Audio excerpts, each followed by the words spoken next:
노벨 평화상을 받은 테레사 수녀에게 하루는 어린 이제 갓 수녀가 된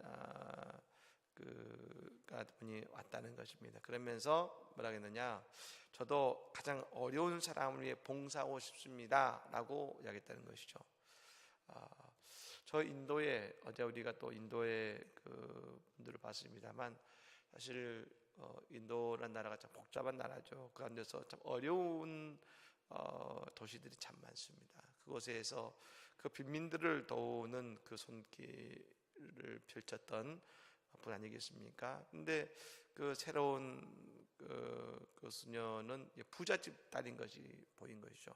고생도 한번 안 해본 소녀인데 속으로 생각이 든 겁니다. 해낼 수 있을까? 근데 감사한 것은 열심히 일을 하더라는 것이죠. 그리고 몇 달이 지났는데 어느 날 얼굴이 빨개져 가지고 뛰었다는 겁니다. 그러더니 이렇게 말했다는 것이죠. 저는 오늘에야 비로소 예수님의 몸을 만졌습니다. 이러는 것이죠. 무슨 소린가 했더니 아무도 돌아보지 않은 채 버려진 환자들, 저 구석에서 죽기만을 기다리는 사람, 약도 쓸 수 없어서 속수무책인 사람들, 그리고 이제 몇 시간 후면 이제 죽을 사람들, 그 사람들을 찾아가서 뭐 해줄 수 있는 게 없지, 약도 쓸 수 없고 해줄 수 있는 게 없지 않습니까? 그러니까 그렇기 때문에 찾아가서 뭡니까? 그냥 손으로 그들을 이제 쓰다듬어 줬다는 겁니다. 이렇게 쓰다듬어 준 것이죠. 한 번씩 어루만져 준 것이죠. 그런데 갑자기 손이 뜨거워지더니 가슴이 뜨거워지더라는 것입니다. 그러면서 고백되어지라는 것이죠. 나는 예수의 몸을 만지고 있다. 그렇게 환자들을 만지면서 예수님을 만지는 경험을 한 것입니다. 오늘이야 예수님을 만졌습니다. 여러분, 우리가 사랑으로 행할 때 비로소 예수 그리스도를 만나게 될 줄로 믿습니다. 오늘 말씀은 바울 사도가 이제 마지막 인사를 하기 전에 고린도 교회를 향해서 하는 마지막 권면의 말씀이라고 할 수 있습니다.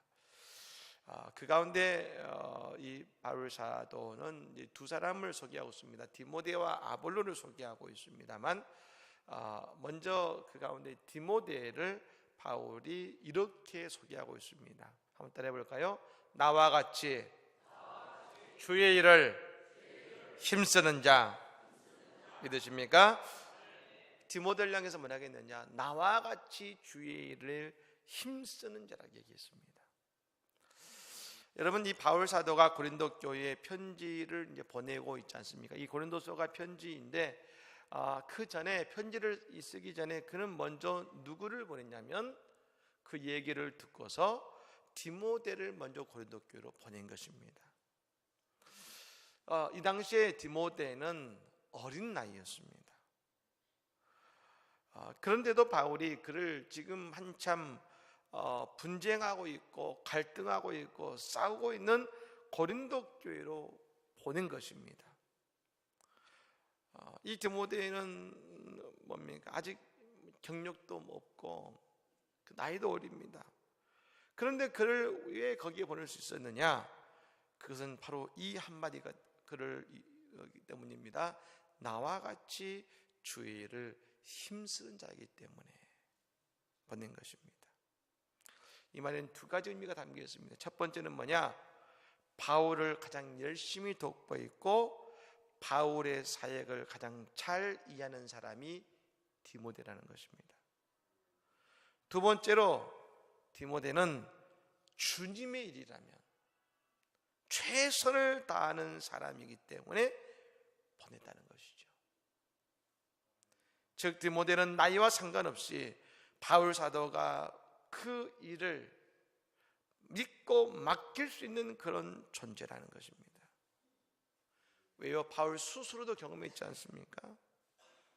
어제 우리가 천엽 선교사님의 활동에서 인도의 선교의 말씀을 들었습니다만, 바울 사도가 있기 전까지는 여러분 선교라는 말 자체가 없었습니다. 바울 사도가 있기 전까지는 누구도 선교를 해본 적도 없었습니다. 다시 말하면 선교의 문을 최초로 연 사람이 바울입니다. 다시 말하면 바울은 경험도 없고 선교를 어떻게 해야 되는지 모르는데 그 모든 것을 누가 해 가셨느냐? 하나님이 하셨다는 것이죠. 동시에 바울이 어떻게 고린도교를 세웠는지를 누구보다 옆에서 가장 잘 봤던 사람이 이 디모데였던 것입니다. 뿐만 아니라 주의를 힘쓰는 자라는 것은 누구보다 예수님을 위해서라면 열정으로 나아가는 사람이기 때문에 그런 것입니다. 전 여러분, 우리 교회에 이 디모데와 같은 주의 일꾼이 많이 나오기를 간절히 축복합니다.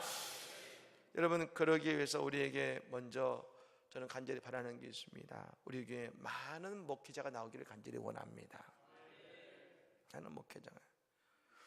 교회가 여러분 은혜가 있고 부흥하고 있다는 중요한 촉도가 있습니다. 여러분, 그것은 바로 그 교회의 신학성이 많이 배출되는 것입니다. 한국교회가 침체되고 있습니다. 이걸 어떻게 할 수 있느냐?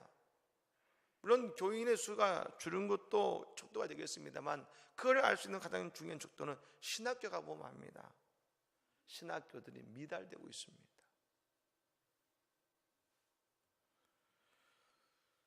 모든 신학교가 겪고 있는 문제입니다. 저 모디 목사, D.L. 모디 목사님이 19세기 후반이죠. 저 미국과 유럽에 놀라운 부흥의 불길을 일으켰습니다. 여러분, 그 놀라운 부흥의 불길들의 결과가 뭐냐면, 그 결과 중에 한 가지가 이 땅에 언더우드와 아펜젤러 선교사가 손을 잡고 한국에 온 것입니다. 그때 벌어졌던 놀라운 일들이 뭐냐면, 그 부흥운동의 결과 수많은 선교사들이 세계를 향해 나아간 것입니다. 부흥의 열매는 다른 것이 아니었습니다. 그 땅에 큰 교회가 세워진 것이 아니라 믿음의 선교사들, 믿음의 목회자들이 나와서 하나님에 대해 헌신하는 믿음의 영적인 주자들이 많이 배출된 것이 부흥의 열매였다는 것입니다. 그리고 우리가 그 부흥의 열매가 바로 오늘 우리들인 것입니다.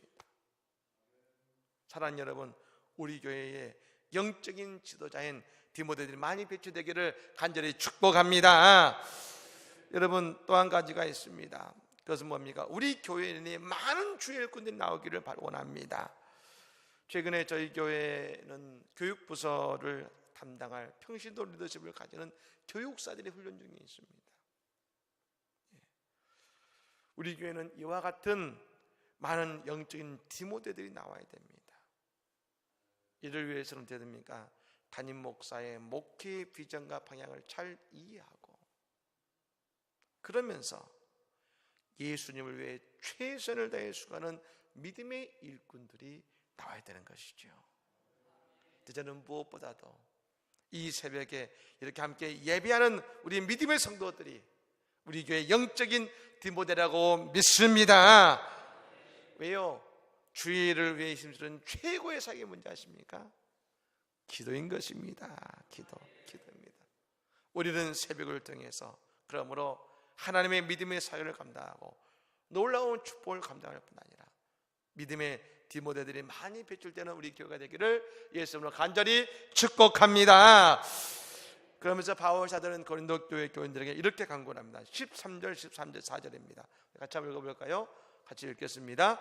깨어 믿음에 굳게 서서 남자답게 강건하라. 너희 모든 일을 사랑으로 행하라. 아멘. 이 두 구절 마지막 권면입니다만 이것에서 5가지를 말합니다. 5가지 신앙의 모습을 말하고 있습니다. 첫 번째는 이것입니다. 깨어 있으라는 것입니다. 여러분, 깨어 있으시기 바랍니다. 여러분이 깨어 있으라라는 이 말이 어디서 쓰였는지 아십니까? 저 겟세마네 동산의 제자들에게 예수님 말씀하셨죠. 너희가 1시간도 깨어 기도할 수 없더냐. 성도는 늘 깨어 있어야 됩니다. 어떻게 깨어납니까? 늘 깨어 기도해야 될 줄로 믿습니다. 그리고 기도할 때에 우리는 깨어나는 것입니다. 두 번째로 믿음에 굳게 서라겠습니다. 우리가 언제 굳게 설 수 있습니까? 그것은 말씀을 붙들 때에 굳게 설 수 있는 것입니다. 혼자 마음으로 되는 것이 아닙니다. 우리는 말씀의 지팡이를 붙들 때에 그 어떤 비바람이 와도 흔들리지 않고 굳게 설 줄로 믿습니다. 세 번째로 남자답게 행동하겠습니다. 이것은 영감하고 전력을 다하는 뜻입니다. 다윗이 말입니다. 그가 유언을 할 때 마지막 유언의 자리에서 그 아들 솔로몬에게 이렇게 말했습니다. 너는 힘써 대장부가 되라. 믿음의 대장부가 되는 것이죠. 여러분, 우리는 믿음의 대장부가 되어야 될 줄로 믿습니다. 네 번째로 강건을 하겠습니다. 힘을 내고 확고한 믿음을 가지라는 것이죠. 그리고 마지막으로 이렇게 말합니다. 한번 따라해 보실까요? 너희 모든 일을 사랑으로 행하라. 믿으십니까? 이것이 마지막 다섯 번째입니다만, 이 마지막 사랑으로 행하라, 이것은 앞에 나오는 네 가지의 그 권면을 품고 있는 반석과 같은 말씀인 것이죠. 모든 것을 사랑으로 행하라, 이것을 다른 성경의 번역을 보면 이렇게 말합니다. 쉬지 말고 사랑하라.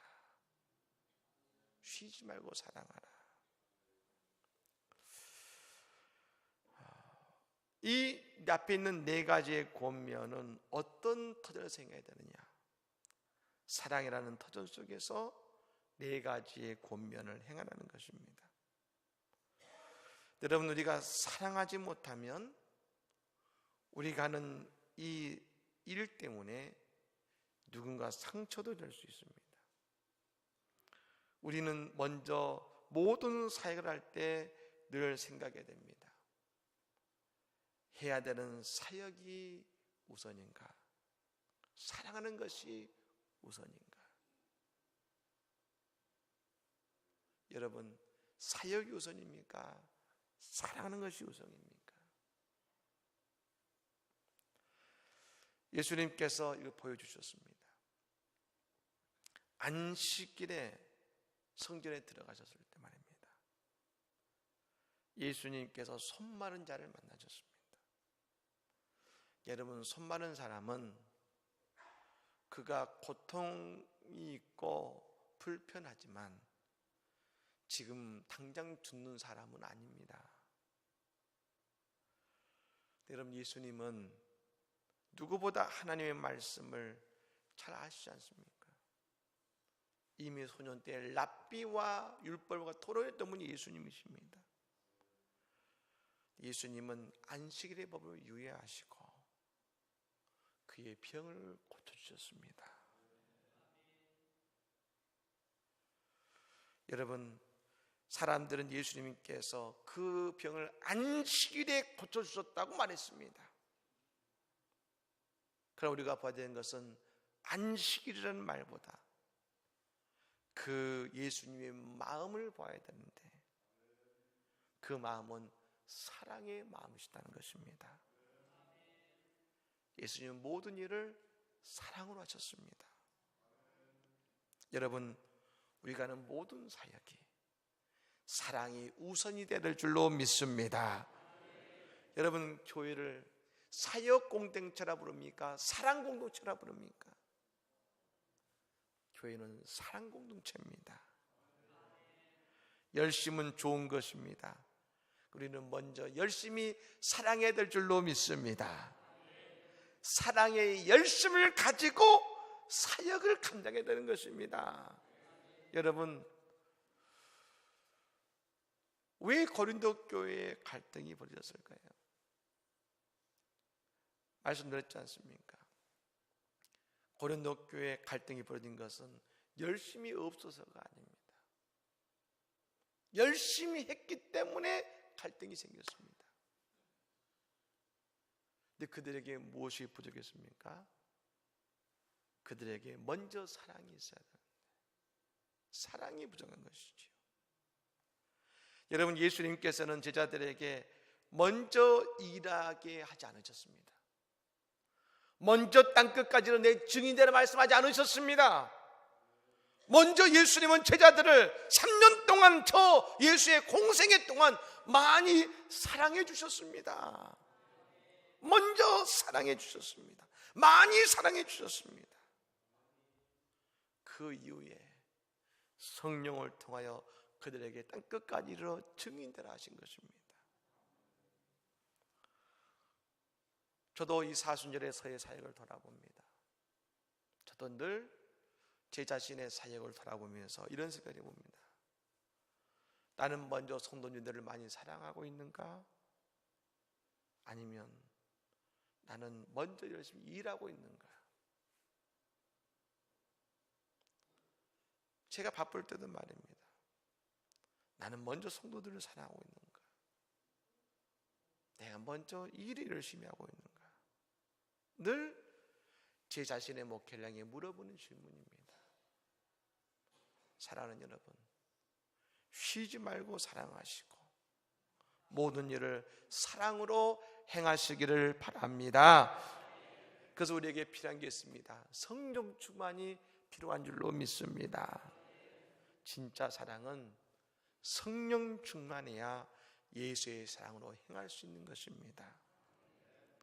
사랑하지 않는다고 사랑되는 것이 아니죠. 예수님이 내 안에 사랑의 마음을 주셔야 됩니다. 어떻게 해요? 성령의 은혜로. 여러분, 이 사순절 우리가 이 사순절 기도해 왔습니다. 우리에게 어떤 변화가 있는가 왔을까? 저는 바라기는 이 사순절의 시간 동안 우리는 날마다 예수의 사랑을 경험했지 않습니까? 그러므로 우리에게 예수님을 향한 사랑의 풍성해졌습니다. 이웃을 향한 사랑의 풍성해졌습니다.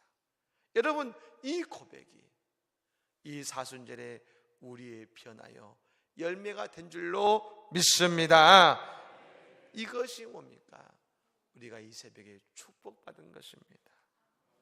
이 새벽에 기도한 만큼, 이 새벽을 깨운 만큼 우리는 예수님을 더 사랑하게 되었습니다. 우리는 성도를 더 사랑하게 되었습니다. 내 가족을 더 사랑하게 되었습니다. 직장의 동료를 더 사랑하게 되었습니다. 이 안성을 더 사랑하게 되었습니다. 선교지를 더 사랑하게 되었습니다. 여러분, 이것이 이 사순절 우리의 기도의 열매 아니겠습니까? 여러분, 우리 모두 더 사랑하시기 바랍니다. 오늘 바울서가 말합니다. 너희 모든 일을 사랑으로 행하라. 오늘 이것이 오늘 우리의 응답이요 은혜의 말씀이 되기를 예수님으로 간절히 축복합니다. 아멘. 찬양하겠습니다.